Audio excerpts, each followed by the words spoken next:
First of all మహర్షి రాఘవ 100వసారి మా blood బ్యాంక్లో Chiranjeevi charitable trust ఆ బ్లడ్ బ్యాంక్లో రక్తం దానం ఇవ్వడం జరిగింది.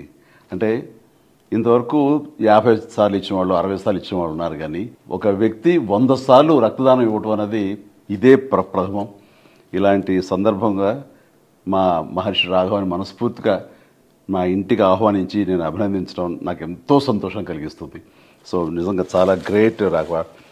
అంటే మేము బ్లడ్ బ్యాంక్ ఫస్ట్ టైం పెట్టినప్పుడు మురళీమోహన్ అన్నయ్య ఉన్నారు అక్కడ. ఫస్ట్ బ్లడ్ డొనేట్ చేసింది అన్నయ్య, ఆ తర్వాత అదే రోజున మీరు ఇవ్వడం జరిగింది. అప్పటి నుంచి ఈ రోజు వరకు కూడా క్రమం తప్పకుండా మీరు 100 సార్లు ఇవ్వటం అనేది ఆషామాషి విషయం కాదు. ఈ గెస్చర్ ఇది ఎంతోమందికి ఇన్స్పిరేషన్గా ఉండాలి, మరి ఎంతోమంది మోటివేట్ అవ్వాలి. అండ్ ఈ రోజున రక్తం కాపాడబడి ప్రాణాలు నిలబెట్టుకునే వాళ్ళు ఎంతో